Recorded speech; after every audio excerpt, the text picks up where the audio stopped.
Mr. President, Democratic Whip. We are. I ask consent it be suspended. Without objection. Thank you.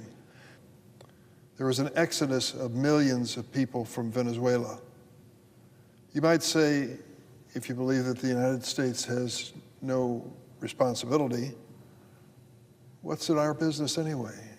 Countries are going to have failed governments, and so what? What difference does it make? Well, the difference it makes is the thousands and thousands of Venezuelans who were part of an exodus from Venezuela. Most of them went to Colombia and nearby nations, but many of them came to the United States. I know, I met them. They were the bus people that were sent to, you're a dangerous person, you never should have come to this country in the first place. And if you commit a serious crime once you're here, I don't believe you should stay. Just that basic. I don't go as far as the bill we considered a week or so ago. I believe that prosecution and a finding of guilt is still important in America that is ruled by due process. But having said that, what are we going to do about Venezuela?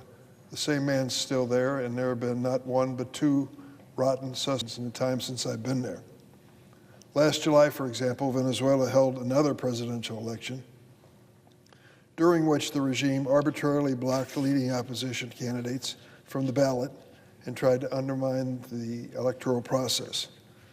Nonetheless, more than 10 million Venezuelans actually voted, and results meticulously documented by credible election monitors showed a sweeping victory, not for Maduro, the incumbent, but for Edmundo Gonzalez, his opponent. I was glad to see that one of the newly confirmed Secretary of State Rubio's first calls was to President-elect Gonzalez, who actually won the election. Despite his sweeping and clear victory, the Maduro regime has refused to give up the office of presidency and refused to recognize the legitimate election results. Maduro regime announced that it had won, actually, not true, arbitrarily arrested thousands of opponents, issued an arrest warrant for Gonzalez, which is becoming a common trick by these dictators, and refused to swear him in on Inauguration Day. So today I'm introducing a short bill terminating U.S. petroleum cooperation and related trade with Venezuela until the legitimate results of the election are respected. It's pretty simple. The entrenched regime clings to power using oil revenues, some of them from the United States. Under my bill, that comes to an end. President Trump and Secretary Rubio could also take this step right now without my legislation, but maybe the bill will be a reminder that this is a good idea. Lastly, I appeal to our Democratic allies in the region, including the democracies of the Caribbean, to stand resolute in defense of a sweeping and clear vote by their exhausted Venezuelan neighbors. They cannot sit idly by for another 6 years of regime-inflicted suffering and collapse in Venezuela. Mr. President, on a totally unrelated subject, this week 2 committees will hold confirmation hearings for Robert Kennedy Jr., President Trump's nominee to be Secretary for Health and Human Services. Every day, HHS, this major government agency, makes life or death decisions. That agency oversees the Food and Drug Administration to make sure that what we eat is safe, to make sure the drugs that are sold to us are effective and safe as well. The National Institutes of Health is in this agency. It is the premier medical research agency in the world. In the world. Some $40 billion spent each year to find cures, to find new drugs, to move us toward a better America. And the Centers for Disease Control and Prevention. Their job is not as flashy as some, but it's so important. What they do is to make sure that whatever is going around, as they say, doesn't hit our families. We count on them every single day. It's a big job. It requires responsible leadership and honesty to be overseeing an agency that has these critical agencies of government. Now, there may be some certain areas where we agree, such as curbing drug ads or improving the quality of the food supply. And I know Robert Kennedy said there's not a single vaccine that is safe and effective. He has stated that as recently as July of 2023. Contrary to scientific fact, he's also, which he's helped to publish, and wrote the foreword for, entitled Cause Unknown. Here's the book. It attempted to link COVID-19 vaccination and deaths in young kids. I'm going to put this up here. It's a picture of the cover of this book with a foreword written by Robert F. Kennedy, Jr., who's up for approval as part of the HHS. The book's cover has a picture of a young man whose name is Braden Fahey. The only problem, this book called Cause Unknown, The Epidemic of Sudden Deaths, and talks about COVID vaccine. Braden never received a COVID vaccine.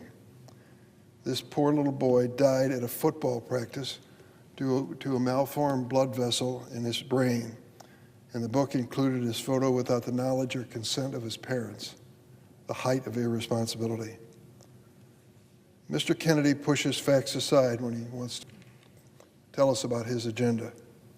The Hippocratic Oath for doctors states, first do no harm. But I am fearful that if we put Robert F. Kennedy, Jr. in charge of our nation's health, innocent children will die. It's no secret what he would do. Mr. Kennedy himself petitioned the FDA to rescind authorization of all COVID vaccines in 2021. And a key associate of his is petition to remove the polio vaccine. Look over here to the pages we have in the Senate.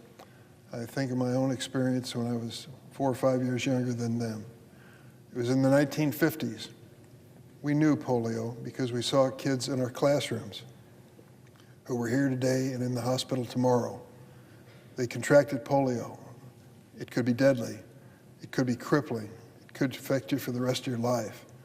We knew this thing called an iron lung. It looked like a big vat, a big white vat, and the head sticking out at the end of it was this young person who had contracted polio.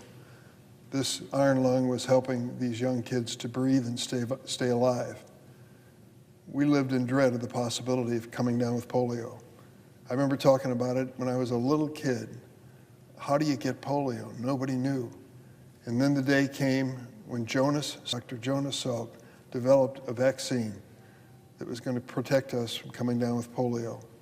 Later on, Dr. Sabin developed an oral version of the vaccine, which we kids like a lot more. But the bottom line was, in my lifetime, in my childhood, we stopped polio in the United States. It was a vaccine that worked over and over and over again and millions of times over again. It worked. In 1952, polio paralyzed more than 21,000 Americans and killed more than 3,000. But thanks to researcher Jonas Salk, the vaccine discovered and studied among 1.3 million children.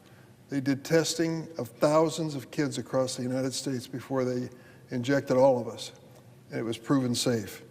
The last case of wild polio found in the United States was 1979. That's over 40 years ago.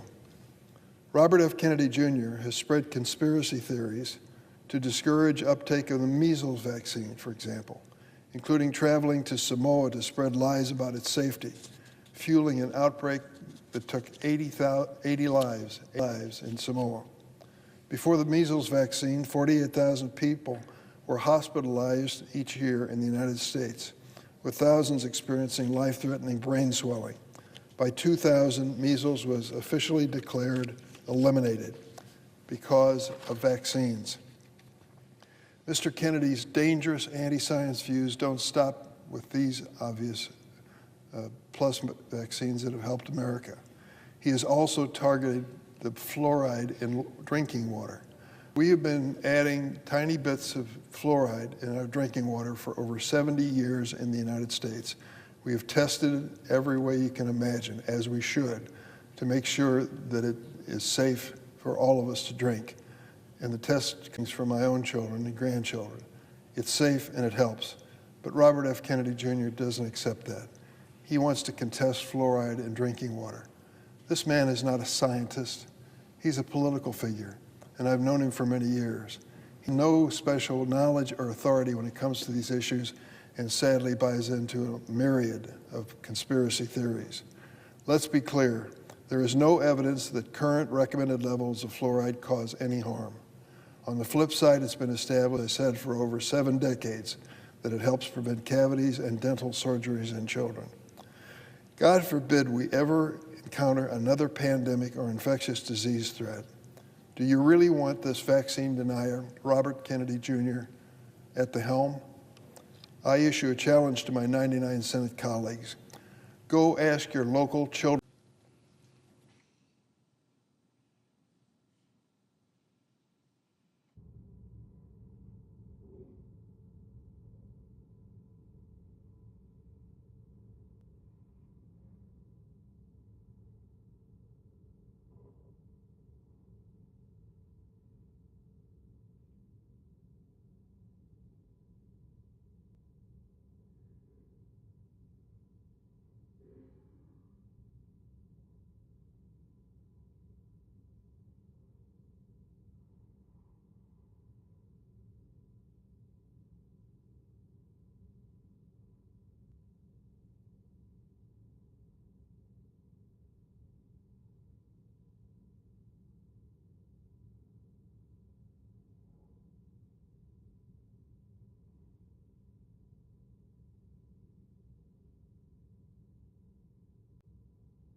Madam President,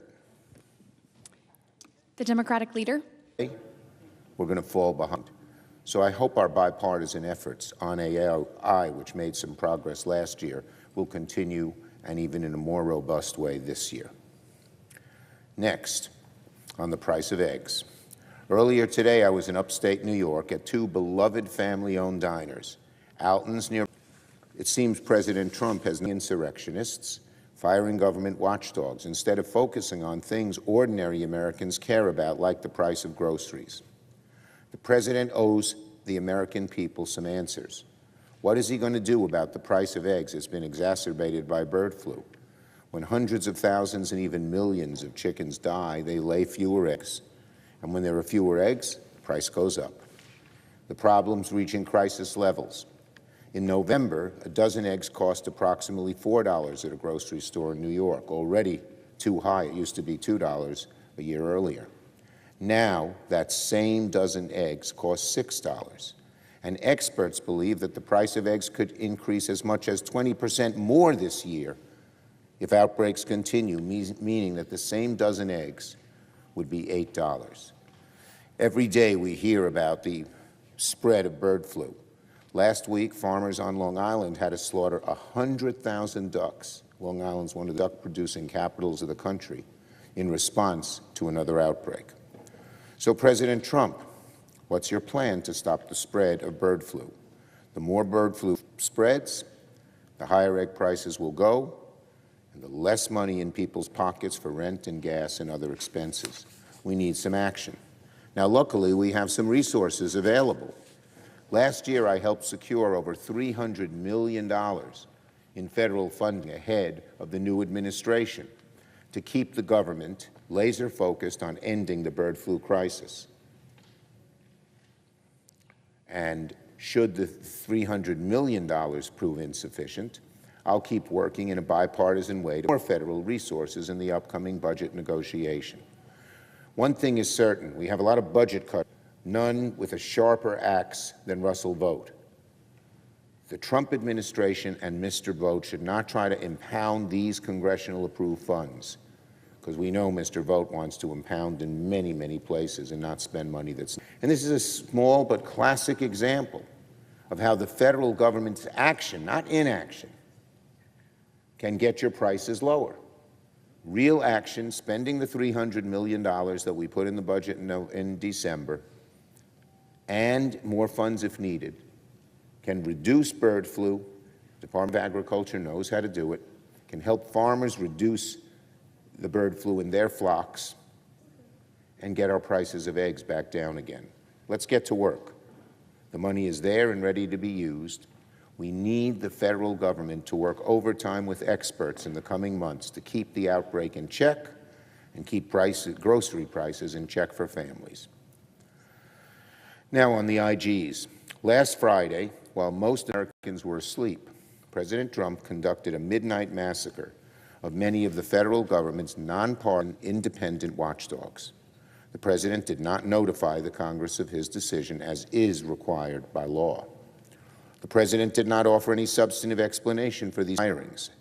Instead, the president simply said these positions were, quote, terminated effective immediately. This is a chilling, potentially unlawful decision by the president. It's a reminder that if there's anything President Trump fears most, it's accountability. He likes to talk about one thing and then another and doesn't like to be held accountable. When people stand up to President Trump, when people present him with facts and evidence that he doesn't like, his solution is to fire them and replace them with loyalists. I fear that this is what will happen here. An independent inspector general could prevent many of these abuses. An inspector general's job can be boiled down to two words: transparency and accountability. That is what President Trump is apparently afraid of. But it's something most Americans want to have in their government. January 6th. For all the talk President Trump does about standing up for law and order, he spent the first few days in office doing the opposite, pardoning lawless rioters who invaded the Capitol and attacked police officers on January 6th. Today, I'm joining all 47 of my Senate Democratic colleagues in introducing a resolution condemning the pardon of individuals who were found guilty of assaulting Capitol Police officers on January 6th. Senator Murray will seek passage of this resolution this week. I hope our Republican colleagues join us in condemning these pardons. Many of them saw the violence of January 6th firsthand. I did. This should be an easy resolution to pass. By handing out these pardons to convicted criminals, President Trump effectively saying, "You want to attack our brave police officers? That's okay, you're exonerated." The president saying, "You want to try and thwart our democracy? Fine by me." The president is saying, "Want to break the law and engage in political violence?" You can imagine it. That's in some ways how our country has deteriorated with President Trump doing what he's doing.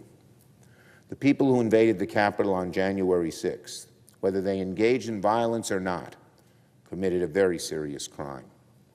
There's no gray area here, especially not when it comes to people who attack police officers. The pardons must be condemned by the Senate, and Democrats will try to do that through our resolution this week. On nominations, this week, 3 of the President's most controversial nominees will testify before Senate committees: Kash Patel, Tulsi Gabbard, and Robert Kennedy, Jr. All 3 nominees have deeply troubling backgrounds and equally troubling views. If Pete Hegseth's nomination process was any indication, these controversial nominees can expect to face immense scrutiny from both sides of the aisle and from the American people. Americans deserve to know, will the Trump administration strengthen our health and security or strengthen big drug companies and pseudoscience? Mr. Kennedy's hearing will give us answers. Also, we have to know from Mr. Kennedy, does he want to eliminate life-saving vaccines that have saved the lives and the health of so many millions of children in the United States and around the globe? Americans also deserve to know, will the FBI focus on public safety and rule of law or focus on Donald Trump's personal grievances? Mr. Patel and his hearing will give us answers. Americans need to know, will the Trump administration protect us from foreign adversaries and deal in truth and facts when it comes to classified intelligences? If there is ever a need for a fact-based agency, it's the intelligence agencies which gather information that keep us safe. Or will these agencies be turned to give shelter to conspiracy and misinformation in our intelligence? Ms. Gabbard's hearing will give us some very important answers here. The people entrusted to oversee matters of public health and law enforcement and classified intelligence should be beyond reproach. Their qualifications should not be in doubt. But President Trump has seemed to choose 3 deeply unqualified, deeply untrustworthy individuals to these positions. Like Mr. Hegseth, it's hard to imagine that they're the best for the job or even close to it. Holocaust Remembrance Day. Today is International Holocaust Remembrance Day. We commemorate it because it was the 80th anniversary of the liberation of the few Jews who survived and were imprisoned at Auschwitz. Never again can we allow anti-Semitism or any other form of hatred to fester and grow the way we saw during the Nazi regime. We must always tell the truth about what happened to the Jewish people 80 years ago. We can never allow history to be forgotten, shunned, or deliberately erased. It saddens me this year. Holocaust Remembrance Day comes at a time of rising hatred against Jewish people, especially here in America after October 7th. Just yesterday, I visited a popular Israeli restaurant a few blocks from my home in Brooklyn. It's called Miriam. The night before, the restaurant and its owners were the victims of a despicable act of vandalism. Their windows were smeared with red paint and defiled with messages of hate. The attack happened simply because the owners are Jewish. Just because the owners are Jewish. That is anti-Semitism, pure and simple, and we must condemn it together, forcefully. As ugly as this incident was, I was inspired by how the owners of the community, and the community responded. They chose to leave the vandalism up for a day so that people in the media could see the dangers of letting anti-Semitism gain strength. Many in the area stopped by for lunch, offered to help with the cleanup, or just shared in a message of support. I went and visited the restaurant in the evening with an order to go. That is the best, that is New York at its best, when these neighbors look after each other in the face of hate. We must never, never fail to condemn anti-Semitism wherever or whenever it rears its ugly head. It comes now in many new dimensions. Some people seem impervious to things that seem to many Jewish people outright anti-Semitic. We have to be so vigilant. That's the best way to honor what Holocaust Remembrance Day represents. I yield the floor. Note the absence of a quorum. The clerk will call the roll. Ms. Alsobrooks.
Madam President.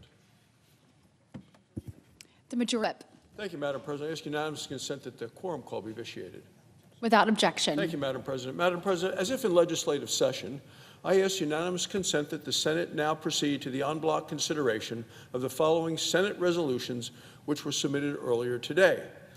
S-Res 39, S-Res 40, S-Res 41. Without objection. The Senate will proceed to the resolutions en bloc. Madam President, I ask unanimous consent that the resolutions be agreed to, the preambles where applicable be agreed to, and that the motions to reconsider be considered made and laid upon the table all in block. Without objection. Thank you, Madam President. I suggest the absence of a quorum. The clerk will call the roll. Ms. Alsobrooks.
Madam President. The senator from Massachusetts. Madam President, are we in a quorum call? Yes, I ask that the quorum call be lifted. without objection. Thank you. Madam President, I rise today in opposition to Scott Bessent to be the next Secretary of the Treasury and in support of tens of millions of working families who need a government on their side. The Treasury Secretary is one of the President's top economic advisors. He has the power to lower costs for hardworking people or to give billionaires another break. Now, Mr. Bessent has a long history as an investment manager, helping rich clients get even richer. In fact, helping rich people get richer has been a very profitable business for him. Mr. Bessent is now a billionaire himself. He owns not one, but two multi-million-dollar mansions, including one in the Bahamas, and he has hundreds of millions of dollars in investments. Now, he spent a lot of money, but he saved money in one area. He hasn't paid the taxes he owes. According to an analysis from the congressional tax experts, Mr. Bessent has refused to pay $2 million in taxes that he owed on his hedge fund earnings just in the past 3 years. And Mr. Bessent has no demonstrated track record of fighting to make life better or more affordable for working people. So let's start with some of Trump's economic plans that Mr. Bessent would be in charge of advancing. Right now, Republicans in the White House and in Congress are working through their plans to extend tax breaks for billionaires and giant corporations, paid for in part with major cuts to health care. In plain English, Republicans are hoping you won't notice major budget cuts for nursing homes that take care of your grandpa or the cuts in school lunches for poor kids. Move grandpa out of the nursing home and let the little kids go hungry in order to make sure that a tiny handful of billionaires get a few more truckloads of cash from Uncle Sam. There's a truth no one can escape. Someone has to pay to run this country. Folks like Scott Bessent think the burden should be just a little heavier on working people because billionaires like him are smarter than everyone else. One place or the other, someone has to pay. So during his hearing, I asked Mr. Bessent about those cuts for billionaires. I asked if there were any billionaires already rich enough that they didn't need another tax cut. And Mr. Bessent said, well, that it was unwise to single out anyone, not even billionaires. You wouldn't want to single out a billionaire like Jeff Bezos, who pays a lower tax rate than a Boston public school teacher. You wouldn't want to single out a billionaire like Mark Zuckerberg, whose company Meta paid a tax rate of just 11.5% in 2023, despite making nearly $40 billion in profits. You wouldn't want to single out a billionaire like Elon Musk, who's more focused on flying to Mars than making life better for working families here on Earth. Those billionaires had better seats at Donald Trump's inauguration than Trump's own cabinet members. Those billionaires dominate the American economy, and Republican plans to give them more tax breaks. This is the payout for Trump's, quote, rich as hell donors. And Mr. Bessent is another billionaire ready to do the hard work of cutting taxes for every billionaire in America, himself included. The top economic issue today is how do we lower costs for families and build an economy that works not just for the wealthy and the well-connected, but an economy that works for everyone.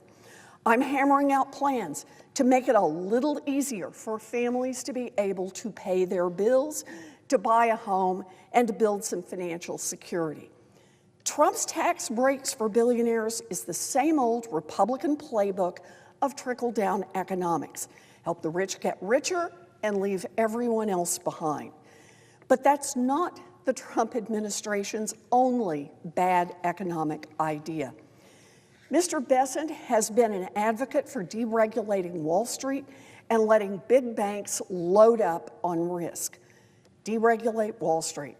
Yeah, a lot of people remember how that approach brought our economy to its knees back in 2008.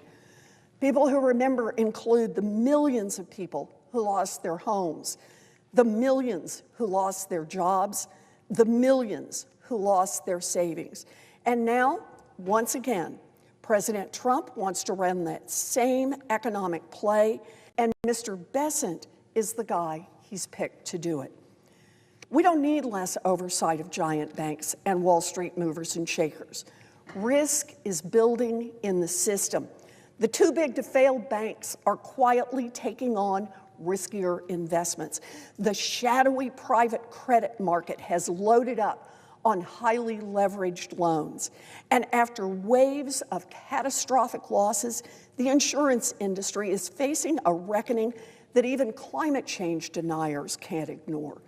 Without significant changes, another financial crash is coming. As we learned, those big crashes fall hardest on hardworking people who are just trying to make a living.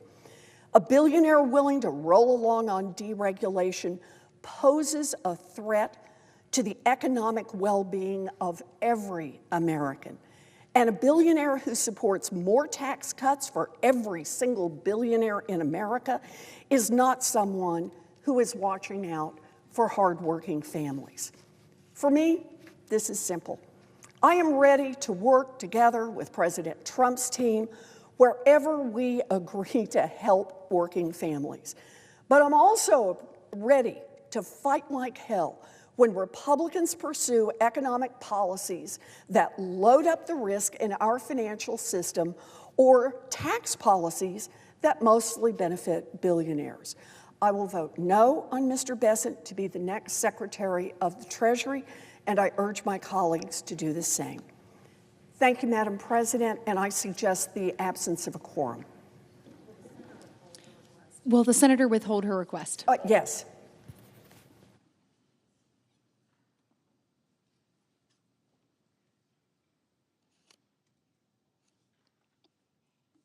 Madam President. The senator from Wisconsin. Madam President, I rise in support of the nomination of Sean Duffy to serve as our next Secretary of Transportation. Sean Duffy and I have known each other for many years and worked together in the Wisconsin delegation during our time in the House of Representatives. As a Wisconsin native, Mr. Duffy is a former congressman who represented Wisconsin's 7th congressional district from 2011 to 2019. And in that time, we partnered on shared priorities for our constituents, including the St. Croix Bridge in western Wisconsin. You know, during his confirmation hearing before the Commerce Committee, I shared this story. It usually does not take an act of Congress to build a bridge. But in this case, it was needed to build a new bridge over the St. Croix River connecting Wisconsin to Minnesota. With help from Senators Klobuchar, Cole, and Johnson, Sean Duffy and I, without hesitation, whipped our respective caucuses and brought together a House majority necessary to pass legislation to replace the 80-year-old Stillwater Bridge. As Sean can attest, this was a decades-long battle, which resulted in significant bipartisan win for our state and our region. It was not a matter of right or left, just what was good for our constituents, our economy, and our state. Today, the St. Croix crossing, which opened in 2017, has shortened traffic times, reduced congestion, and most importantly, improved safety. This type of bipartisan work for the American people is what I expect to see from Sean Duffy as Secretary of Transportation. Our efforts show that when we work together, we get important things done.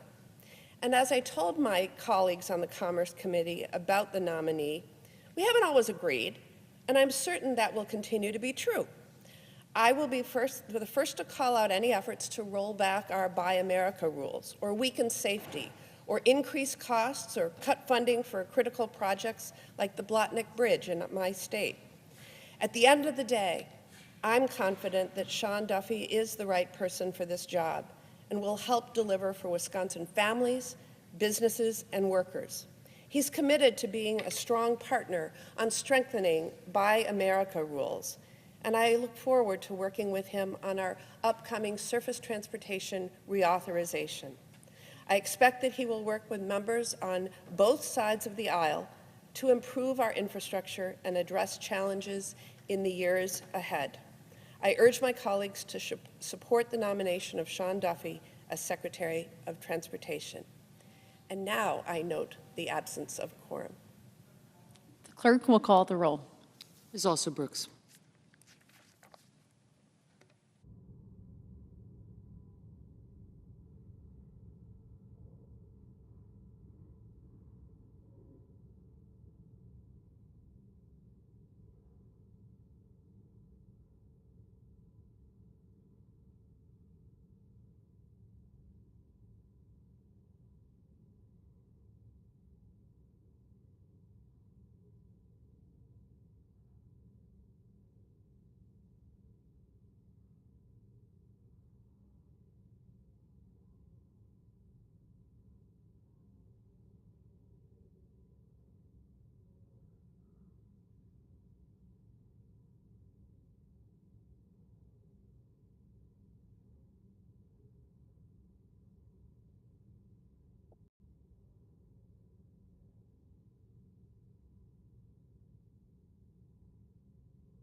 The senator from Oregon. Madam President, the Senate will vote shortly on The Senate's in the quorum call. Ask unanimous consent to vacate the quorum call. Without objection. Madam President, the Senate will vote shortly on the nomination of Scott Bessent for Treasury Secretary. I urge opposition to the nomination. Here's why. First off, nearly $1 million in unpaid Medicare taxes. For the vast majority of Americans, paying Medicare taxes is automatic. They come straight out of every paycheck. Not so for individuals like Mr. Bessent. Those at the very top who operate under a different set of tax rules operate a different way. Mr. Bessent comes from Wall Street. To opt out of paying his fair share into Medicare, he follows a tax dodge that's common among ultra-wealthy hedge fund managers.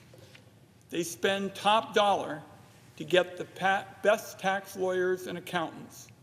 They mash together loopholes and twist the law until, poof, Medicare taxes just disappear. Mr. Bessent has avoided paying almost $1 million in the 3 years of tax returns the Finance Committee has reviewed. There could be a lot more in other years. Now the Treasury Department says what Mr. Bessent is doing is a violation of the law. The IRS has gone to court twice to close this loophole. It won both times. We raised this with Mr. Bessent and urged him to pay what he owes. He said no.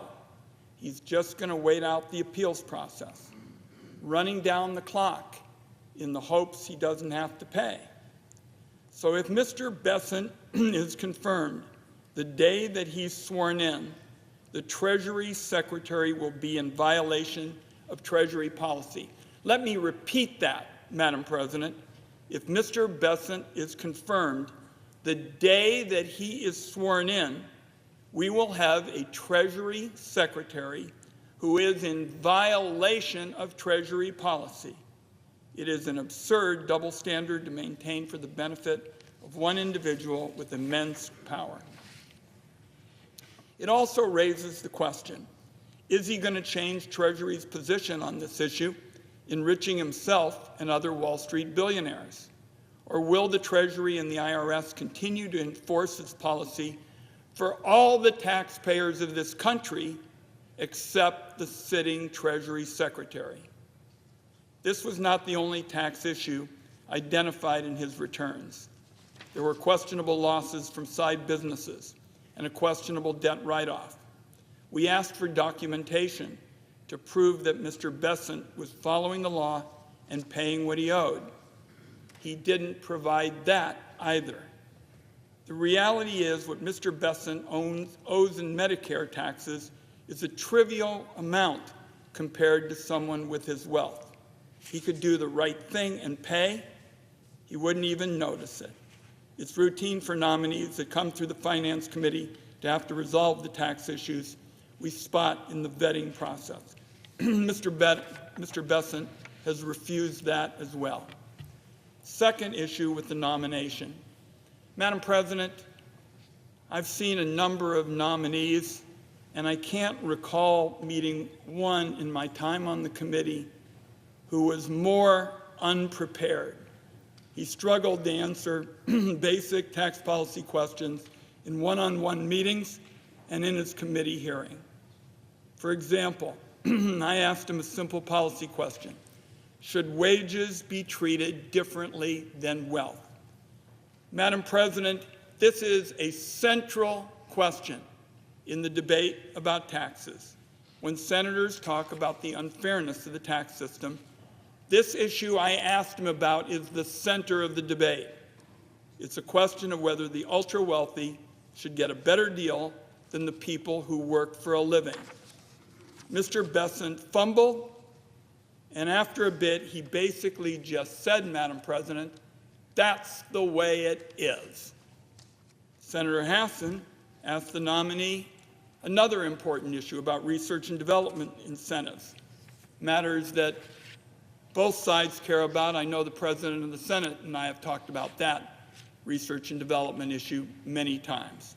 Senator Bennett asked about the unfairness of making cuts that will hurt working families and raise the cost of living, while Donald Trump's also running up deficits with the big tax breaks for the people at the top. Again, Mr. Bessent had no answer. Senator Warnock and Senator Warren asked about the wastefulness of giving tax breaks to individuals with incomes over $1 million, $1 billion, $10 billion. Mr. Bessent dodged. Senator Lujan actually asked about Trump cutting Medicaid. It wasn't clear, Madam President, whether Mr. Bessent knew what Medicaid was. Now, nobody expects nominees to be walking encyclopedias on every possible question under the sun. But Mr. Bessent's performance was, in my view, having watched a number of nominees, it was a new low when it comes to basic policy issues that are going to be at the center of the debate and the center of his job if confirmed. Even worse, I asked Mr. Bessent a simple question about the Trump tariffs. Who's going to pay them? I asked. Americans or foreigners? Mr. Bessent responded with a convoluted academic answer that covered for Trump, who routinely distorts this issue and has routinely said falsely. Donald Trump says foreigners are going to pay, not people in Alabama, not people in Oregon, not people in America, and it's just untrue. We're 1 week into the Trump second term, and already he's gunning for a trade war. That is going to clobber American consumers and small businesses, including a lot of farmers and ranchers. If anybody out there was looking for evidence that Mr. Bessent would be a check on Donald Trump's worst instincts on tariffs and other economic policies, it is sure not looking good. The third reason why I oppose this nomination is he's already ignoring congressional oversight. And I'll be brief on this. During the presidential campaign, a longtime Trump advisor named Boris Epshteyn ran a quid pro quo scheme. He approached people who wanted cabinet appointments, and he said he'd push Trump to nominate them in exchange for payments, adding up to hundreds of thousands of dollars. Mr. Bessent apparently was among the people that Donald Trump advisor Boris Epshteyn spoke to, according to numerous news reports. When the Finance Committee read about this scheme, it was clear we needed more information. We sent the Trump transition letters with a few key questions. Again, no response. I asked Mr. Bessent about it in our one-on-one meeting. He confirmed that Mr. Epshteyn spoke with him about payments for, quote, public relations, a sleazy way for someone in the inner circle in the Trump administration to pitch an obvious quid pro quo. As a major donor, we followed this issue quickly and actively because Mr. Bessent's story then changed in response to a written question. His new answer was nobody ever asked him about payments in exchange for an appointment. And even though the committee knows there was an internal investigation in Epstein's conduct, Mr. Bessent still won't reveal who else in Trump's orbit he talked to about it. So, my point of bringing up this issue, because we've now heard a response to the question 3 different ways, is it has never been more important for the Senate to stand up and fight for congressional oversight. Late on Friday night, Madam President, a couple of nights ago, Donald Trump fired 17 inspectors general, the independent watchdogs that we rely on, that every senator relies on, every Democrat, every Republican. The independent watchdogs were fired, the people we need to identify and combat waste, fraud, and abuse in the executive branch. The Treasury Inspector General was reportedly one of the 17. So let that sink in, Madam President. Here we are trying to get answers with respect to an individual nominated to head the Treasury Department, and the Treasury Inspector General was reportedly one of the 17 who was just fired. The Midnight Massacre, in my view, was obviously an illegal act by the Trump administration. My hope is, and I believe the court will strike this down immediately. Regardless of what happens next, it's obvious that the Trump administration wants to eliminate those people who are going to stand in the way of corruption and call it out. As a major donor and cabinet nominee, Mr. Bessent is volunteering to walk right into this culture of corruption that defines what we have just gone through with the Trump administration. For him to be shirking oversight by Congress before he's confirmed, even before he's confirmed, is just unacceptable. So, Madam President, these are the reasons that I oppose this nomination. Just picture what it's like to say to the people of Alabama, to the people of Oregon, all over the country, my colleague, Senator Crapo, the rules don't apply to the Treasury nominee. They just don't. You pay your Medicare taxes. if you're everybody else, if you're a firefighter, a nurse, or a teacher, but not if you're the new Treasury appointee who's violating rules that the Treasury Department has said he's violating. Mr. Bessent is cheated on his taxes according to Treasury policy. It would be a huge double standard, a major conflict of interest if he's confirmed and he can maintain his position that he doesn't have to pay Medicare taxes like everybody else in America. I've already made the point that he was deeply unprepared on many of the big questions. I will tell my colleagues, I don't even get the view that he did Prep 101, which is to go out and talk to senators about issues, and he would have heard from Mr. Lujan that Mr. Lujan was going to be interested in matters like Medicaid. That kind of prep is the easiest part of the nomination process. And Mr. Bessent has already shown that he has little respect for congressional oversight. So I think that this nomination is badly flawed. I hope that the Senate won't accept it. I've been through a number of those, and starting with violating the policy of not paying your Medicare taxes, this nomination, in my view, is an exhibit of what you shouldn't have come before the floor of the United States Senate. And with that, Madam President, I yield the floor.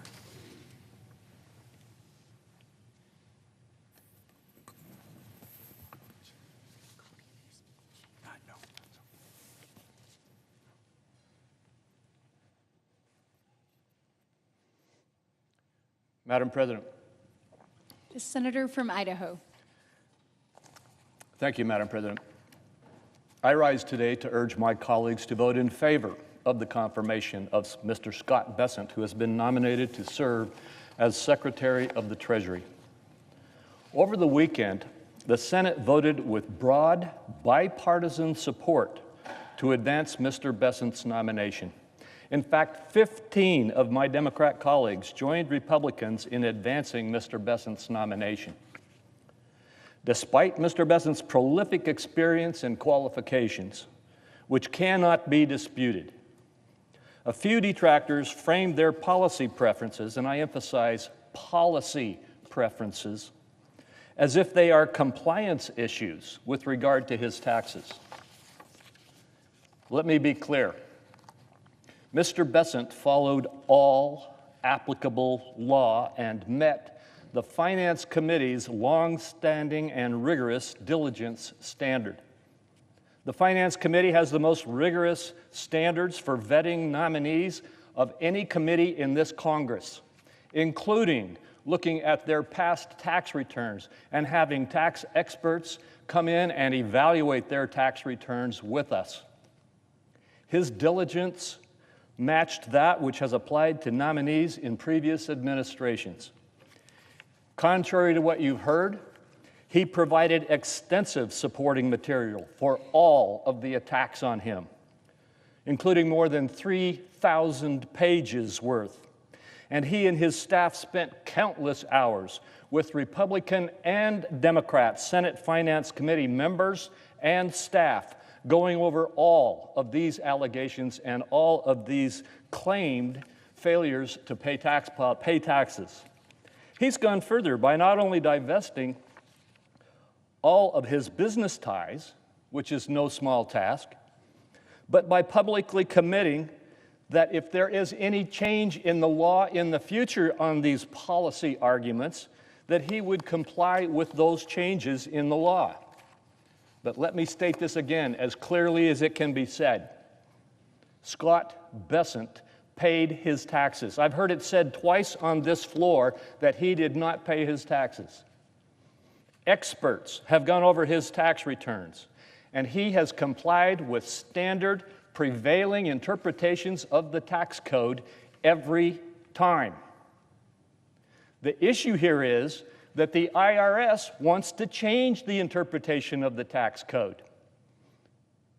But the IRS doesn't get to decide what our tax code says. Congress does. And Congress has not made the changes that the IRS wants to see. Even in the face of that, arguing that he should have done what the IRS wanted him to do In fact, they didn't even say they wanted him to do it. They said it to other taxpayers, and other taxpayers have taken the IRS to court over this issue. But Mr. Bessent has said if the IRS prevails and changes the tax code, the interpretation of the tax code, he will comply. But the argument that he has not complied with long-standing tax policy and interpretation is false. And I don't know anybody who could go through a more rigorous standard than what we put him through in the Finance Committee. As for the nominee, Mr. Bessent has worked for the last 3 decades as one of the sharpest minds in the global finance industry. He has decades of academic, professional, and leadership experience relevant to the position of Treasury Secretary. His performance at the committee was stellar. His background and training are tailor-made for this role, and he has the demeanor and character to be an effective secretary. Mr. Bessent is committed to restoring the prosperity and opportunity experienced under President Trump's leadership. This includes ensuring that we avert an over $4 trillion tax hike on the American people if the Trump tax cuts are allowed to expire, which he rightly described at his nomination hearing as a pass-fail exercise. There should be no question that we will extend these tax cuts. I've also heard it argued on this floor here today that this is just a tax cut for rich billionaires. The reality is that the vast majority of it, the vast majority of this tax cut goes to everyday people, to people making less than $400,000 a year. And the $400,000 is computed by $200,000 per individual, so a married couple could equal the $400,000 level. The vast majority of those tax cuts, however, go to people in the lower and middle income tax brackets. The tax cuts that we are talking about gave tax cuts to every single solitary income cohort in the tax code, and the greatest tax cuts went to those in the lower and middle income categories. It would be terrible if we did not extend these tax cuts. And yet Mr. Bessent is attacked for saying he supports extending these tax cuts? It doesn't make sense. I look forward to working closely with him to make sure that we extend the policies that benefited Americans of every income bracket and enabled families and businesses to get ahead. I should also say that under this tax policy, when it was passed, the richest in America paid a greater percentage of the overall tax burden than they had before. Yet he is attacked for wanting to extend these tax cuts that will hammer every single tax-paying American if they are allowed to expire. If qualifications, and I might add character, are one of the tests for supporting a nominee, voting to confirm Mr. Bessent is one of the easiest that we could take. In previous Congresses, many of my Republican colleagues and I have voted for candidates we considered to be qualified to serve as Treasury Secretary, even when they were nominated by Democratic presidents and we disagreed with many of their policy positions. Mr. Bessent's candidacy ought to enjoy similar bipartisan support. And I encourage my colleagues on both sides of the aisle to join with me in confirming his nomination. He is the right person for this job, and I commend President Trump in making such an excellent selection. Thank you, Madam President. Senator from Oregon. Ask unanimous consent to speak for up to 2 additional minutes. Without objection. Thank you, Madam President.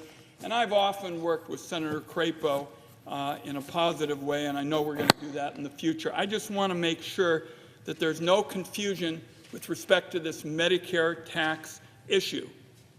We've had a number of nominees over the years who have actually dropped out, and they have owed less money than, in effect, Mr. Bessent would if he was complying with Treasury rules. If he is confirmed, the day he is sworn in, he will be in violation of Treasury policy.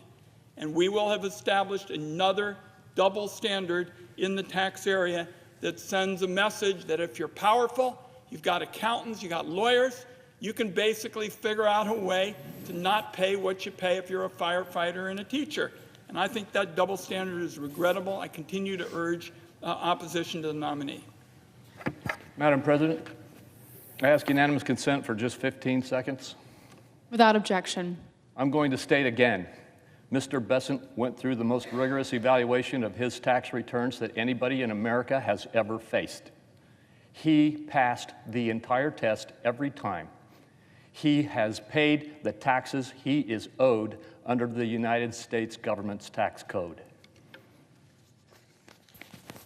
Madam President.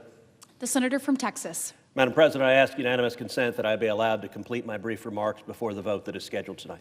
Without objection. Madam President, I rise in support of the nomination of Sean Duffy to be Secretary of Transportation. Last week, Congressman Duffy was reported favorably out of the Commerce Committee without a single no vote. All 28 members of the Commerce Committee, Republicans and Democrats, voted in favor of Congressman Duffy. 2 weeks ago, Congressman Duffy appeared before the Commerce Committee for nearly 3 hours for 2 rounds of questioning. His family seated behind him, and he thoughtfully and ably answered the questions put forth by all of the members of the committee. The resounding bipartisan support for his nomination demonstrates that Republicans and Democrats believe Congressman Duffy is eminently qualified to serve as the Secretary of Transportation. Transportation is not Republican. It's not Democrat. Transportation is for all Americans, from roads to bridges to waterways to airspace. All Americans depend on the Department of Transportation to help ensure a safe and efficient transportation system. Congressman Duffy understands this. He is a 5-term congressman who reached across not just the aisle, but across chambers to bring home needed infrastructure to his district. To quote his home state senator, Senator Baldwin, a Democrat, who spoke glowingly of Congressman Duffy, quote, "Sean is the right person for this job." I agree with Senator Baldwin. As a father of 9 children, Congressman Duffy told committee members that, quote, "I think about transportation quite a bit, and about transportation safety a lot." He understands what American families care about, making sure that when they get in their car or on a plane or with their families, they know they will get to their destination safely. He embodies the, quote, "revolution of common sense" that President Trump has called for. Not only has Congressman Duffy earned the support of the entire Commerce Committee, but there are over 60 stakeholders in support of his nomination. Congressman Duffy has received wide support from labor, from airlines, from railroads, from manufacturers, from energy providers, and many more.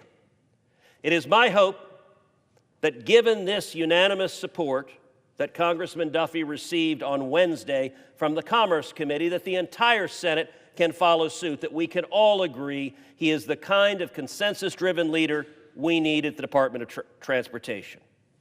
Therefore, Madam President, I urge all of our colleagues, Republican and Democrats, to come together and vote in support of the confirmation of Sean Duffy to be the next Secretary of Transportation. I yield the floor. Under the previous order, all post-cloture time has expired, and the question occurs on the nomination. Is there a sufficient second? There appears to be. The clerk will call the roll. Ms. Alsobrooks, Ms. Baldwin, Mr. Banks, Mr. Barrasso, Mr. Bennett, Mrs. Blackburn, Mr. Blumenthal, Ms. Blunt Rochester, Mr. Booker, Mr. Bozeman, Mrs. Britt. Aye.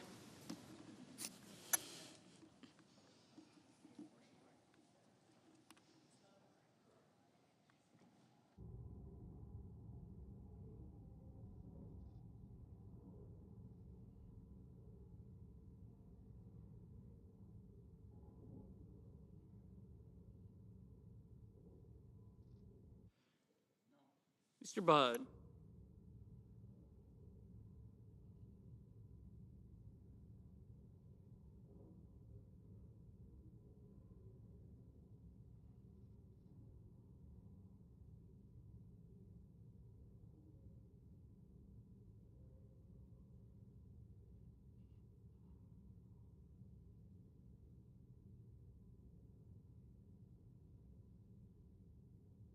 Ms. Cantwell. Mrs. Capito, Mr. Cassidy, Ms. Collins.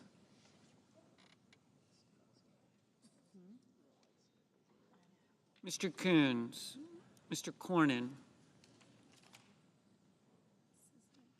Ms. Cortez Masto.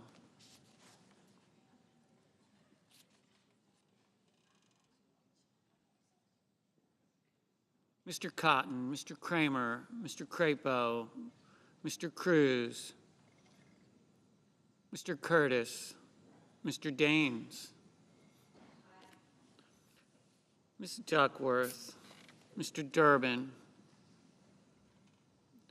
Ms. Ernst, Mr. Fetterman, Mrs. Fisher, Mr. Gallego, Mrs. Gillibrand, Mr. Graham, Mr. Grassley,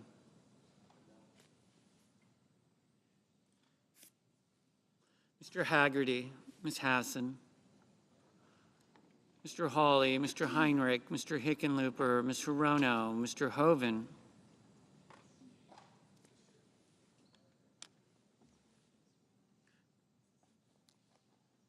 Mr. Husted,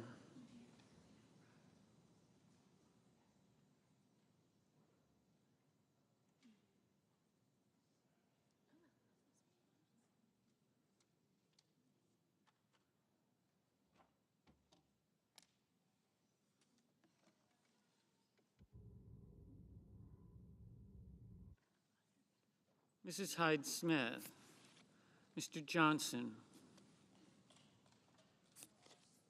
Mr. Justice, Mr. Kane, Mr. Kelly, Mr. Kennedy, Mr. Kim,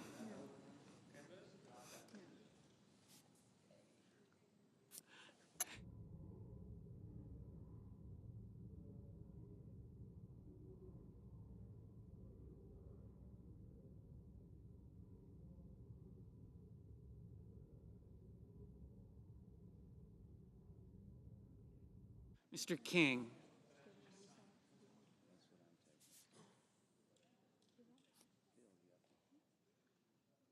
Ms. Klobuchar, Mr. Langford, Mr. Lee, Mr. Lujan, Ms. Lummis, Mr. Markey,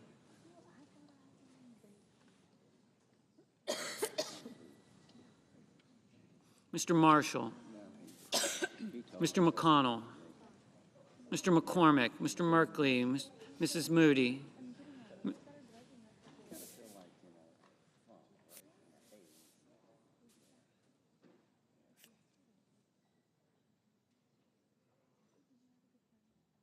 Mr. Moran,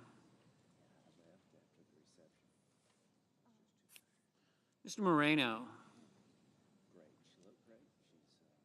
Mr. Mullen, Ms. Markowski, Mr. Murphy, Mrs. Murray, Mr. Ossoff, Mr. Padilla, Mr. Paul, Mr. Peters, Mr. Reed,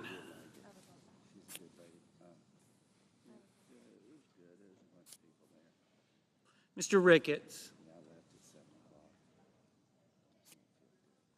Mr. Risch, Ms. Rosen, Mr. Rounds, Mr. Sanders, Mr. Schatz, Mr. Schiff, Mr. Schmidt, Mr. Schumer, Mr. Scott of Florida,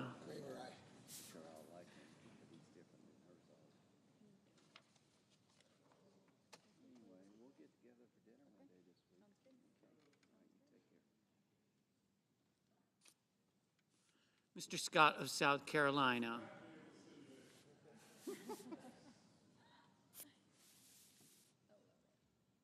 Mrs. Shaheen, Mr. Sheehy, Ms. Slotkin, Ms. Smith, Mr. Sullivan, Mr. Thune, Mr. Tillis, Mr. Tuberville, Mr. Van Hollen, Mr. Warner, Mr. Warnock, Ms. Warren, Mr. Welch, Mr. Whitehouse, Mr. Wicker, Mr. Wyden, Mr. Young.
Senators voting in the affirmative: Bozeman, Britt, Cassidy, Kramer, Crapo, Cruz, Fetterman, Fisher, Graham, Hickenlooper, Husted, Hyde-Smith, Justice, Marshall, McCormick, Moody, Moreno, Peters, Schmidt, Slotkin, Wicker.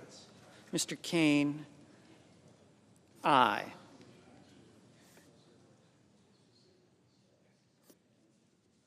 Senators voting in the negative: Duckworth, Kim, Rosen, Sanders, Van Hollen, Warnock, Wyden.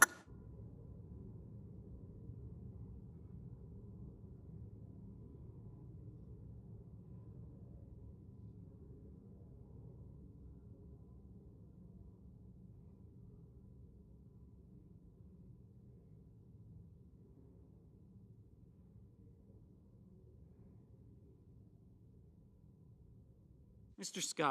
Scott of Florida, aye. Mr. Murphy, no.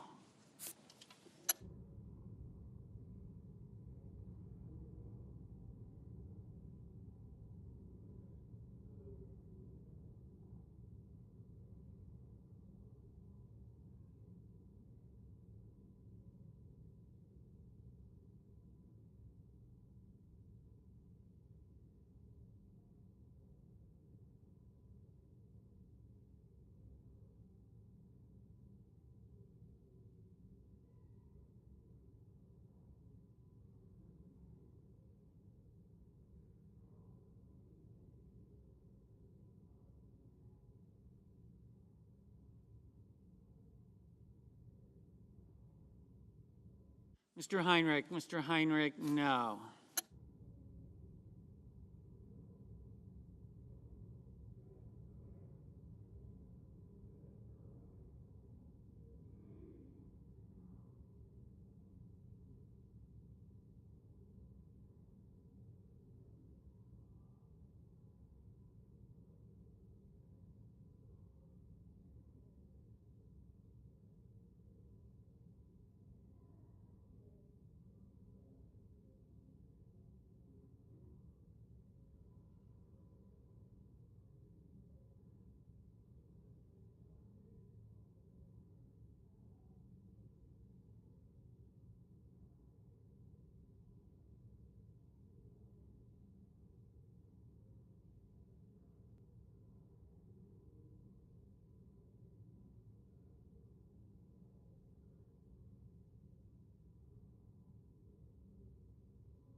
Ms. Markowski, aye.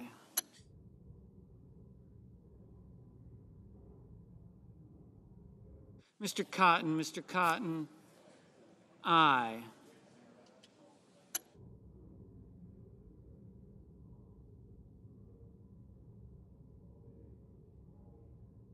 Ms. Blunt Rochester, aye. Ms. Cantwell, aye. Mr. Ricketts, aye. Ms. Collins, aye. Mrs. Shaheen, aye. Mr. Daines, aye. Mrs. Blackburn, aye. Mrs. Capito, aye. Ms. Lummis, aye. Mr. Scott of South Carolina, aye. Mr. Barrasso, aye. Mr. Mullen, aye. Mr. Johnson, aye. Mr. Cornyn, aye.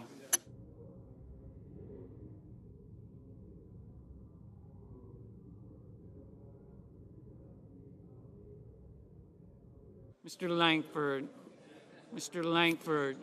aye.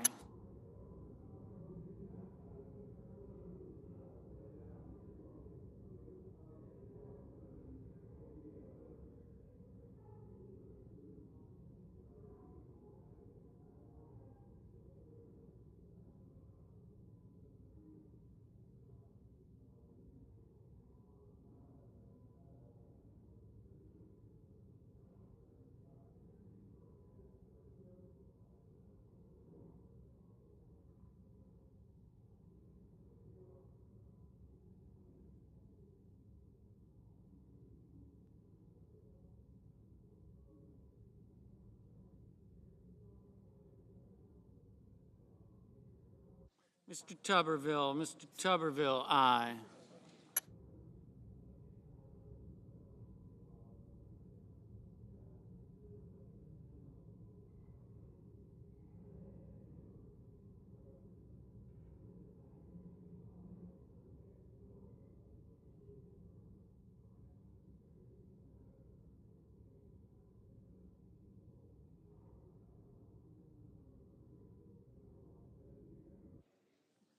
Ms. Cortez Masto, no. Mr. Warner, aye.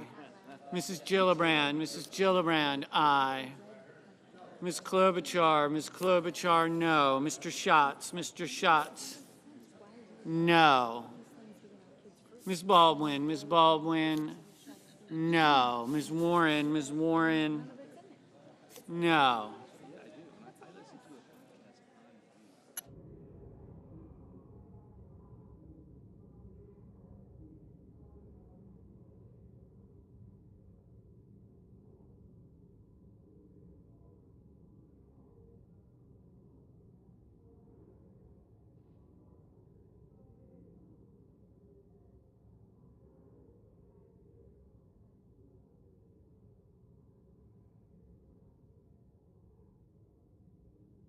Mr. Durbin, no.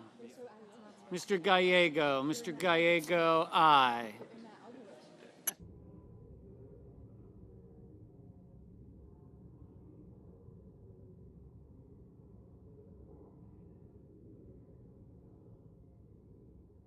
Mr. Thune, aye.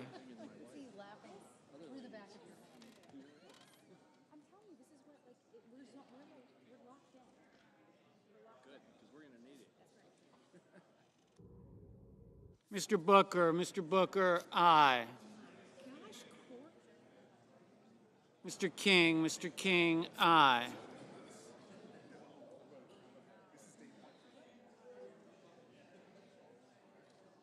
Ms. Hirono, no.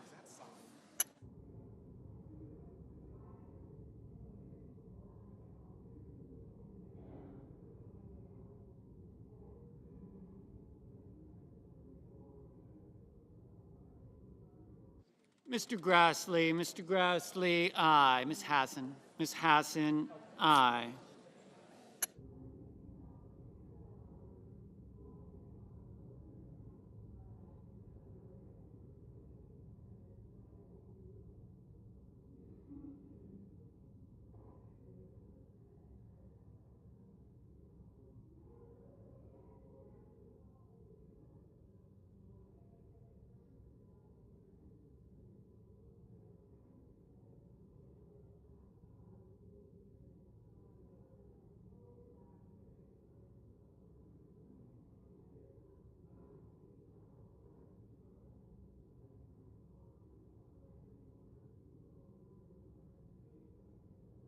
Mr. McConnell, aye. Mr. Schiff, no. Mr. Kelly, aye. Mrs. Murray, no. Mr. Schumer, no.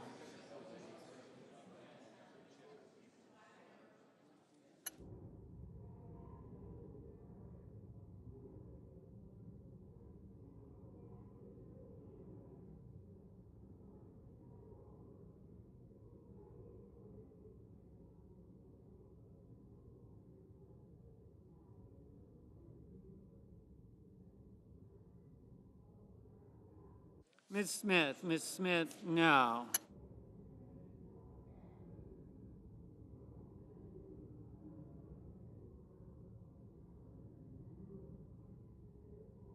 Mr. Coons, aye.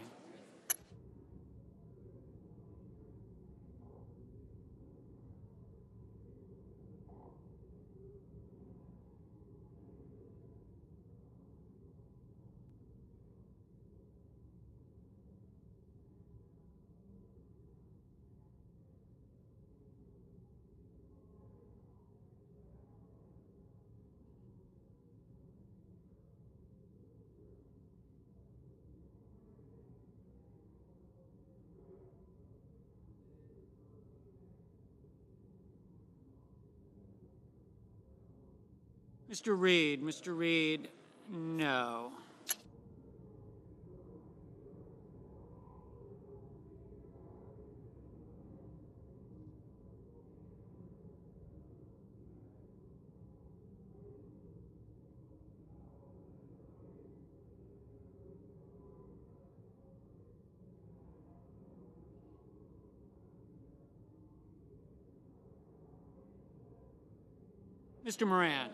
Mr. Moran, aye.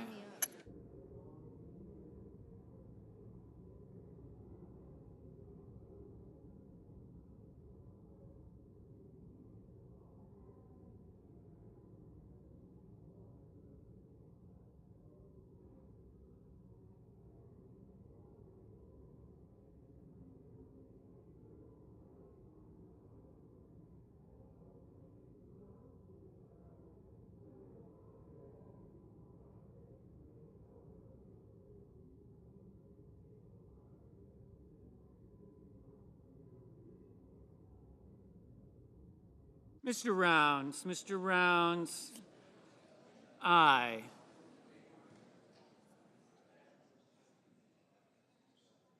Mr. Merkley, no. Mr. Lujan, no. Mr. Haggerty, aye.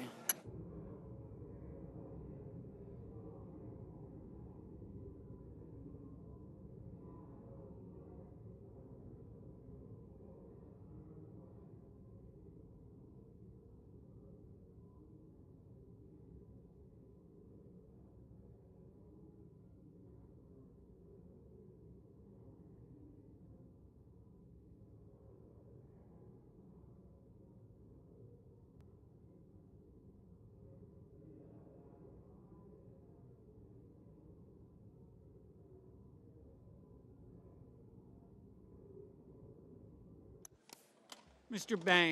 Banks, aye. Mr. Blumenthal, no.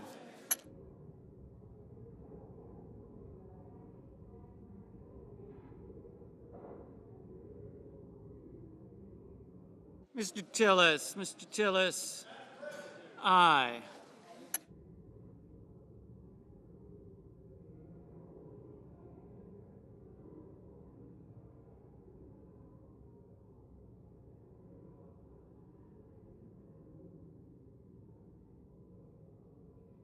Mr. Budd, aye. Mr. Paul, aye.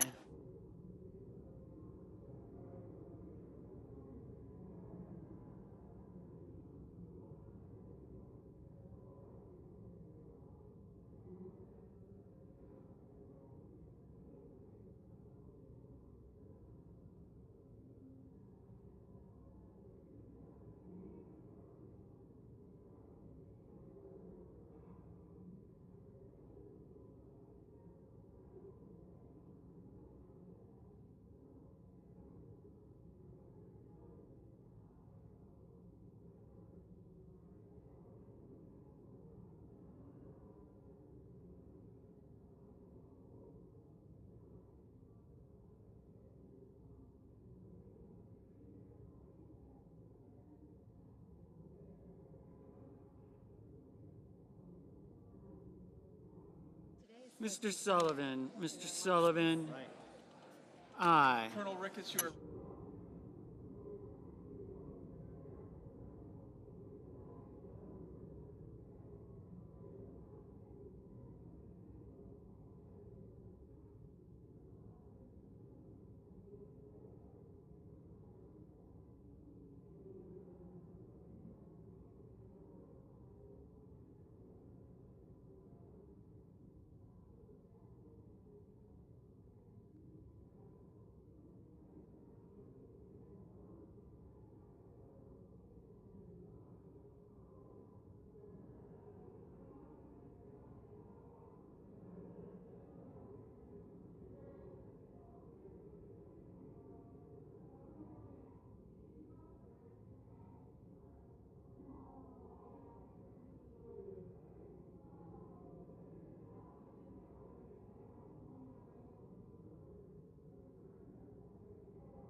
Mr. Kennedy. Mr. Kennedy, aye.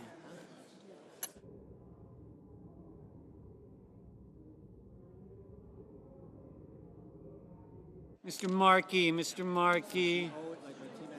No. Mr. Hawley. Mr. Hawley. Aye. Mr. Whitehouse. Mr. Whitehouse. No. Mr. Young. Mr. Young. Aye.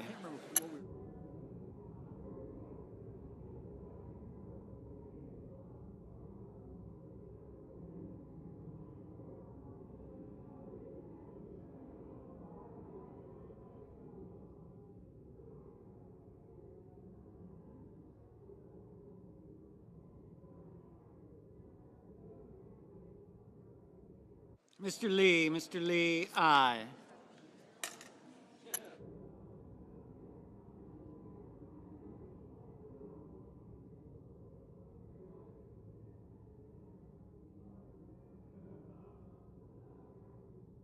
Mr. Hoven. Mr. Hoven.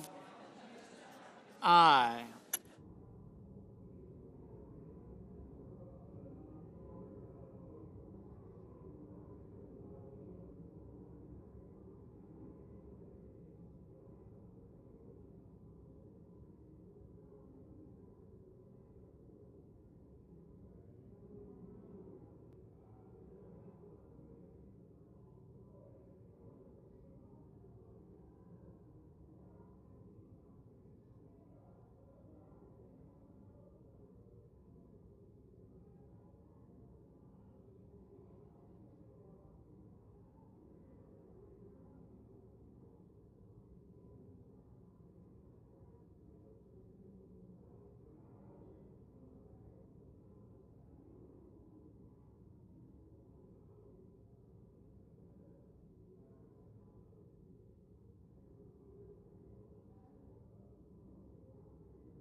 Mr. Bennett. No.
Ms. Ernst. Ms. Ernst.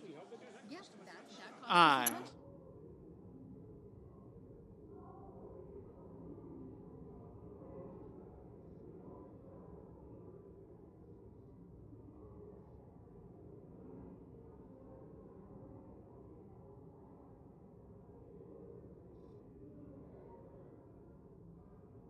Mr. Risch. Mr. Risch, aye.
Ms. Also Brooks. Ms. Also Brooks.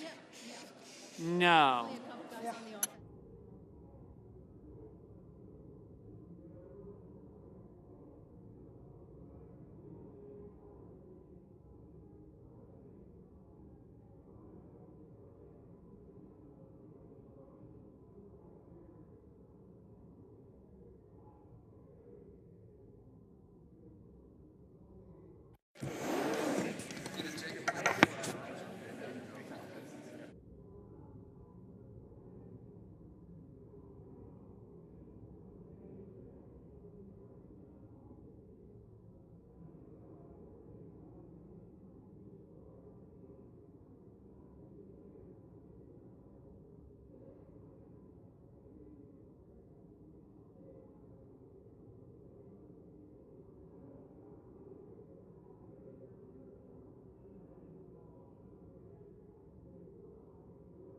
Mr. Welch, no.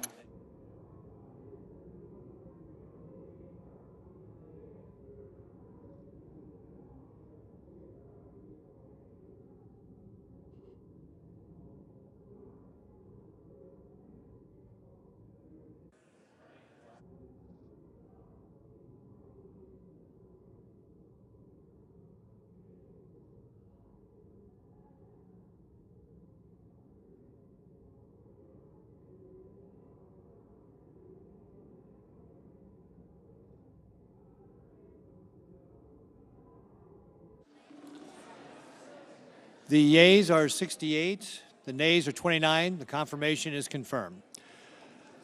Under the previous order, the motions to reconsider is considered made and laid upon the table, and the President will be immediately notified of the Senate's action. Mr. President. Senator from Wyoming. Mr. President, I ask unanimous consent the mandatory quorum call be waived with respect to the Duffy nomination be waived. Without objection. Thank you, Mr. President. The clerk will report the motion to invoke cloture. Cloture motion, we the undersigned senators, in accordance with the provisions of Rule 22 of the Standing Rules of the Senate, do hereby move to bring to a close debate on the nomination of Sean Duffy of Wisconsin to be Secretary of Transportation, signed by 17 senators. So this one right here. By unanimous consent, the mandatory quorum call has been waived. The question is it the sense of the Senate that the debate on the nomination of Sean Duffy of Wisconsin to be Secretary of Transportation shall be brought to a close? The yeas and nays are mandatory under the rule. The clerk will call the roll. Ms. Also Brooks. Ms. Baldwin.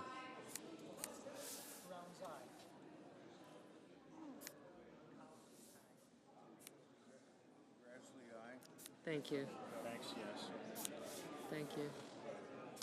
Mr. Banks, Mr. Barrasso.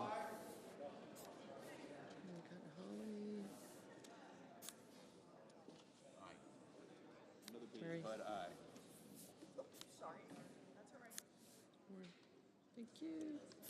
Yeah, I got you. Yeah, thanks. Thank you. Yeah, thank you. Thank you.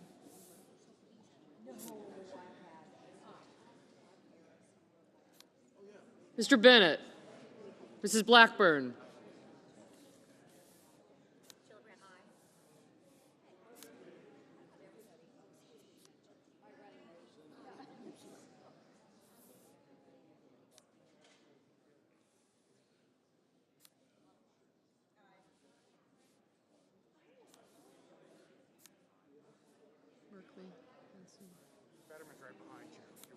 I will get him.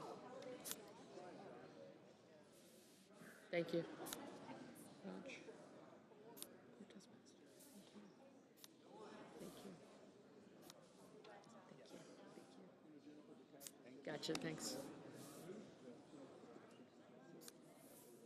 Mrs. Blackburn, Mr. Blumenthal, Ms. Blunt Rochester, Mr. Booker. Yeah, I'll get him. Tuberville.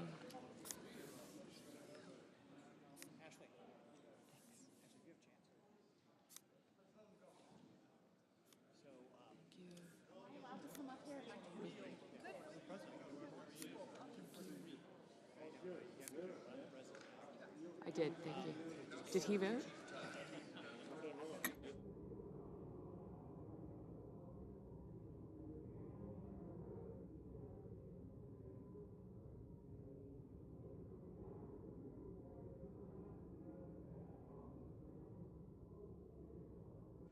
Mr. Bozeman, Mrs. Britt, Mr. Budd, Ms. Cantwell, Mrs. Capito,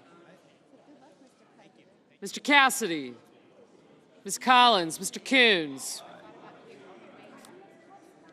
Mr. Cornyn, Ms. Cortez Masto,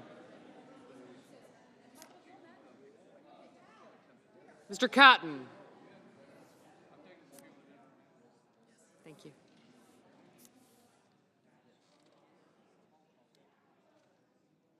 Mr. Kramer, Mr. Crapo, Mr. Cruz, Mr. Curtis, Mr. Daines,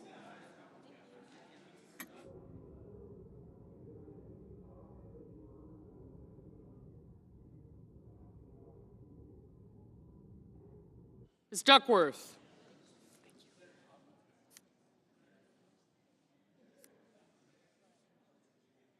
Mr. Durbin, Ms. Ernst, Mr. Fetterman, Mrs. Fisher, Mr. Gallego, Mrs. Gillibrand, Mr. Graham, Mr. Grassley, Mr. Haggerty,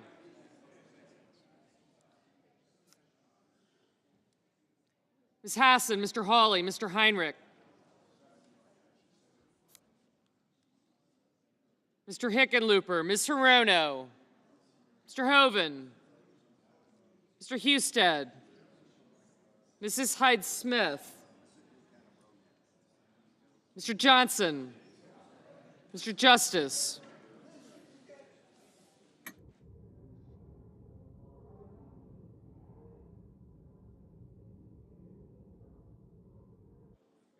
Mr. Kane,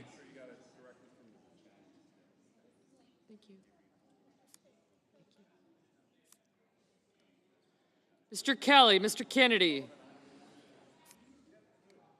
Mr. Kim, Mr. King, Ms. Klobuchar, Mr. Langford, I did, thank you.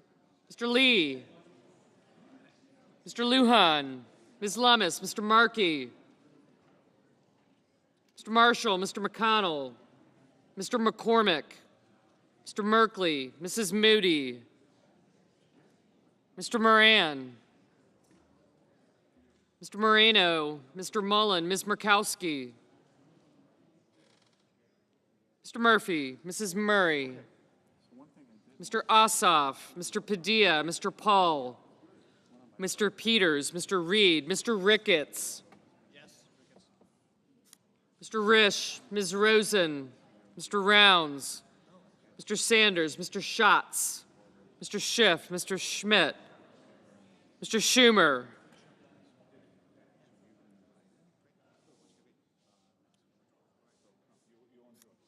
Mr. Scott of Florida, Mr. Scott of South Carolina, Mrs. Shaheen, Mr. Sheehy, Ms. Slotkin, Ms. Smith, Mr. Sullivan, Mr. Thune, Mr. Tillis, Mr. Tuberville, Mr. Van Hollen, Mr. Warner, Mr. Warnock, Ms. Warren,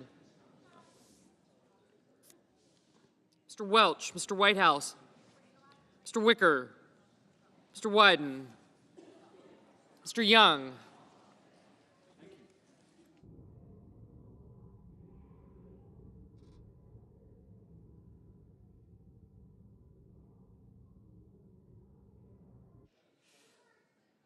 Senators voting in the affirmative: also Brooks, Baldwin, Banks, Barrasso, Bennett, Blackburn, Blumenthal, Blunt Rochester, Britt, Budd, Cantwell, Collins, Cornyn, Cortez Masto, Kramer, Crapo, Durbin, Ernst, Fetterman, Fisher, Gillibrand, Graham, Grassley, Hassan, Hawley, Heinrich, Hickenlooper, Hirono, Husted, Hyde-Smith, Justice, Kelly, Kennedy, Kim, King, Klobuchar, Langford, Lujan, McConnell, Merkley, Moody, Moreno, Mullen, Murray, Reed, Ricketts, Risch, Rounds, Sanders, Schiff, Schmidt, Schumer, Scott of Florida, Slotkin, Smith, Sullivan, Tillis, Tuberville, Warren, Welch, Whitehouse, Wyden, and Young. No senator voted in the negative. Mr. Wicker, aye. Mr. Curtis, Aye. Mr. Warner? Aye. Mrs. Capito? Aye. Mr. Markey? Aye. Mr. Gallego? Aye.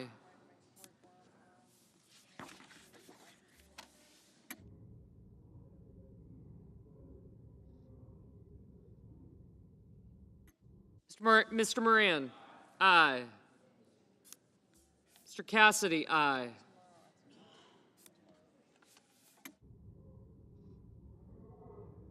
Mr. McCormick? Aye.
Mr. Hoven?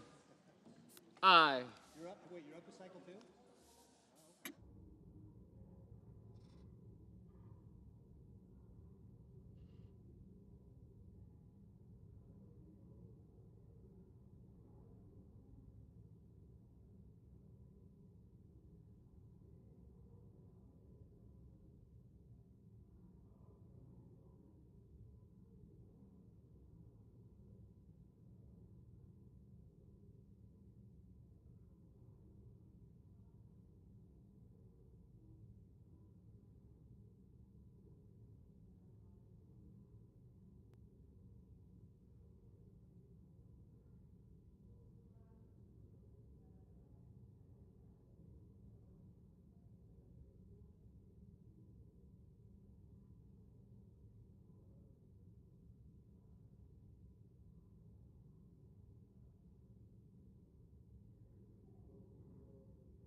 Mr. Bozeman, aye.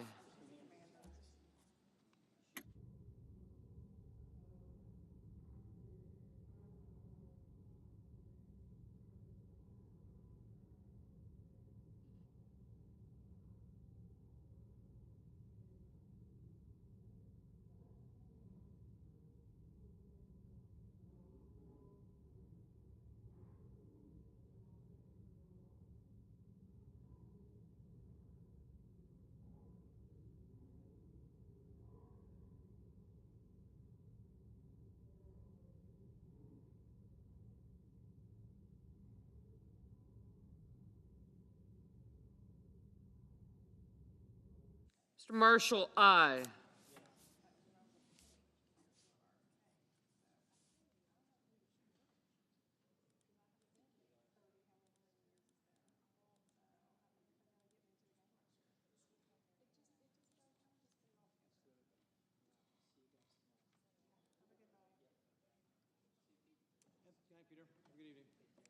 Have a good evening. Thanks.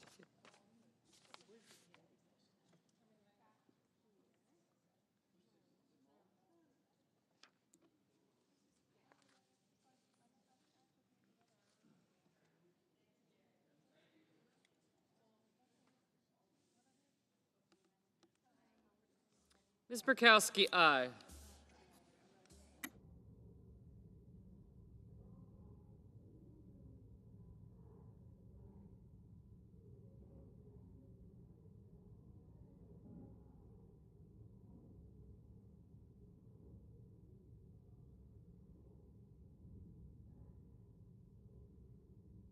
Mr. Paul, aye.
Mr. Booker, aye. Ms. Rosen, aye. Mr. Kane, aye. Mr. Schatz, aye. Mr. Murphy, aye.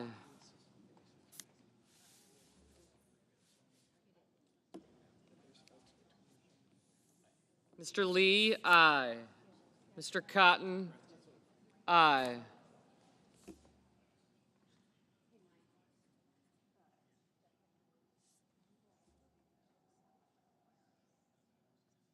Ms. Duckworth, aye. Mr. Coons, aye. Mrs. Shaheen, aye.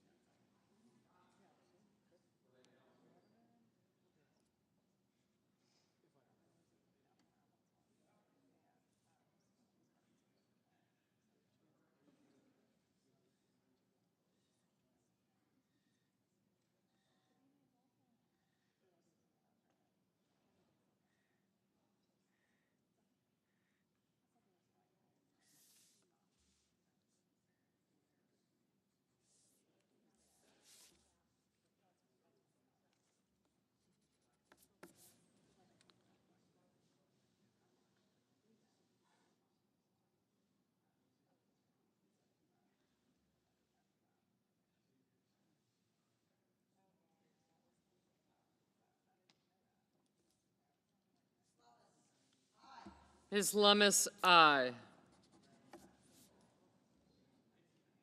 Mr. Van Hollen, aye.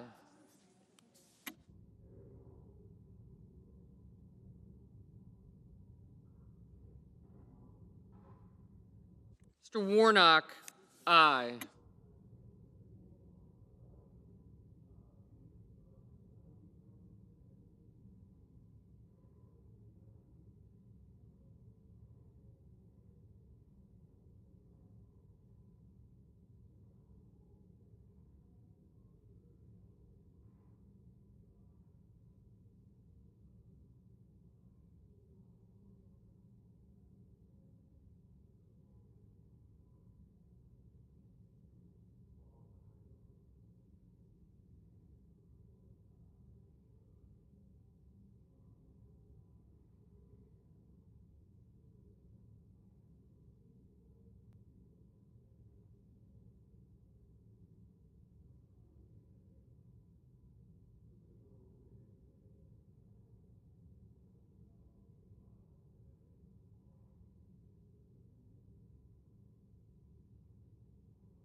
Mr. Peters, aye.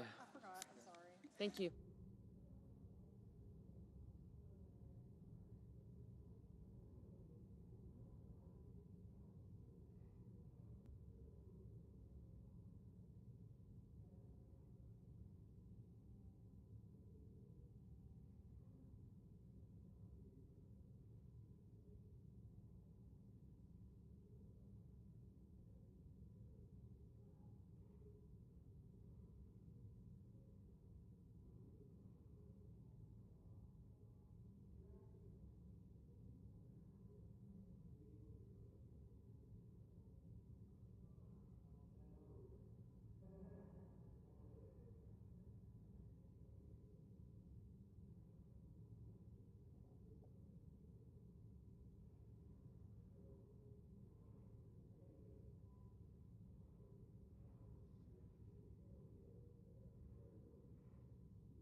Mr. Daines, aye.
Mr. Johnson, aye.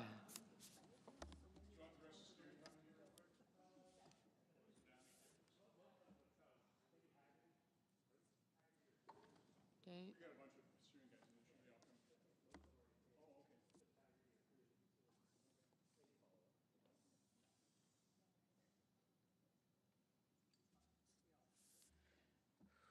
Haggerty, Cruz, Scott of South Carolina. Got it. Got it.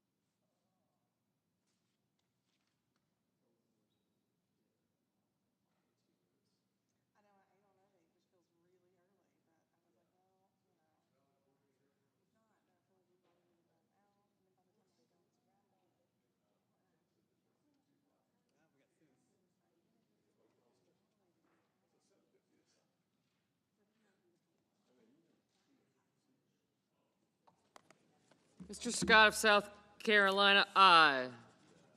Mr. Thune, aye.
Mr. Haggerty, aye.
Mr. Cruz?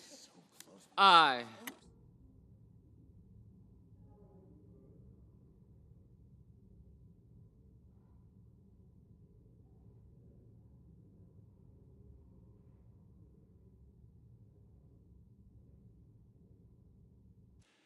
The yeas are 97, the nays are 0. The motion is agreed to. The clerk will report the nomination. Department of Transportation, Sean Duffy of Wisconsin to be Secretary.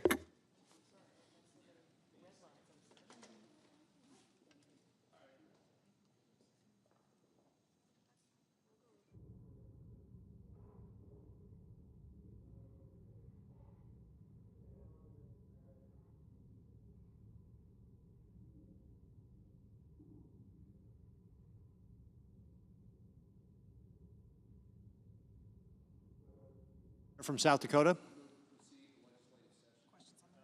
Questions on the motion? All in favor say aye. Aye. All opposed say no. The ayes appear to have it. The ayes do have it. The motion is agreed to. Mr. President, I move to proceed to executive session to consider calendar number 8. Questions on the motion? All in favor say aye. Aye. All opposed no. The ayes appear to have it. The ayes do have it. The motion is agreed to. Clerk will report the nomination. Nomination, Environmental Protection Agency, Lee Zeldin of New York to be Administrator. Mr. President, I send a cloture motion to the desk. Clerk will report. Cloture motion, we, the undersigned senators, in accordance with the provisions of Rule 22 of the Standing Rules of the Senate, do hereby move to bring to a close debate on the nomination of Lee Zeldin of New York to be Administrator of the Environmental Protection Agency, signed by 17 senators, as follows. Mr. President, I ask consent to reading the names be waived. Without objection. Mr. President, I move to proceed to legislative session. Questions on the motion? All in favor say aye. Aye. All opposed no. The ayes appear to have it. The ayes do have it. Mr. President, I move to proceed Motion is agreed to. Mr. President, I move to proceed to executive session to consider calendar number 9. Questions on the motion? All in favor say aye. Aye. All opposed no. The ayes appear to have it. The ayes do have it. Motion is agreed to. The clerk will report the nomination. Nomination, Department of the Interior, Douglas Burgum of North Dakota to be Secretary. Mr. President, I send a cloture motion to the desk. The clerk will report. Cloture motion, we, the undersigned senators, in accordance with the provisions of Rule 22 of the Standing Rules of the Senate, do hereby move to bring to a close debate on the nomination of Douglas Burgum of North Dakota to be Secretary of the Interior, signed by 17 senators, as follows. Mr. President, I ask consent to reading the names be waived. Without objection. Mr. President, I move to proceed to legislative session. Questions on the motion? All in favor say aye. Aye. All opposed no. The ayes appear to have it. The ayes do have it. The motion is agreed to. Mr. President, I move to proceed to executive session and consider calendar number 10. Questions on the motion? All in favor say aye. Aye. All opposed no. The ayes appear to have it. The ayes do have it. The motion is agreed to. The clerk will report the nomination. Nomination, Department of Energy, Christopher Wright of Colorado to be Secretary. Mr. President, I send a cloture motion to the desk. The clerk will report. Cloture motion, we, the undersigned senators, in accordance with the provisions of Rule 22 of the Standing Rules of the Senate, do hereby move to bring to a close debate on the nomination of Christopher Wright of Colorado to be Secretary of Energy, signed by 17 senators, as follows. Mr. President, I ask consent to reading the names be waived. Without objection. Mr. President, I move to proceed to legislative session. Questions on the motion? All in favor say aye. Aye. All opposed no. The ayes appear to have it. The ayes do have it. The motion is agreed to. Mr. President, I move to proceed to executive session and consider calendar number 7. Questions on the motion? All in favor say aye. Aye. All opposed no. The ayes appear to have it. The ayes do have it. The motion is agreed to. The clerk will report the nomination. Nomination, Department of Veterans Affairs, Douglas Collins of Georgia to be Secretary. Mr. President, I send a cloture motion to the desk. The clerk will report. Cloture motion, we, the undersigned senators, in accordance with the provisions of Rule 22 of the Standing Rules of the Senate, do hereby move to bring to a close debate on the nomination of Douglas Collins of Georgia to be Secretary of Veterans Affairs, signed by 17 senators, as follows. Mr. President, I ask consent to read the names be waived, Without objection. and I move to proceed to legislative session. Questions on the motion? All in favor say aye. Aye. All opposed, no. The ayes appear to have it. The ayes do have it. Questions agreed to. Mr. President, I ask unanimous consent that the Senate be in a period of morning business with senators permitted to speak therein for up to 10 minutes each. Without objection, Mr. President, I ask unanimous consent that the appointments at the desk appear separately in the record as if made by the chair. without objection. Mr. President, I ask unanimous consent that when the Senate completes its business today, it stand adjourned until 10 a.m. on Tuesday, January 28th, that following the prayer and pledge, the journal of proceedings be approved today at the morning hour be deemed expired, the time for the 2 leaders be reserved for their use later in the day, morning business be closed, and the Senate proceed to executive session to resume executive calendar number 6, Sean Duffy, under the order of January 25th. Further, that the Senate recess following disposition of the Duffy nomination until 2 p.m. to allow for the weekly conference meetings. Finally, that if any nominations are confirmed during Tuesday's session, the motions reconsidered be considered made and laid upon the table, and the President be immediately notified of the Senate's action. Without objection. Mr. President, if there is no further business to come before the Senate, I ask the Senate that it stand adjourned until under the previous order. The Senate stands adjourned until 10 a.m. tomorrow.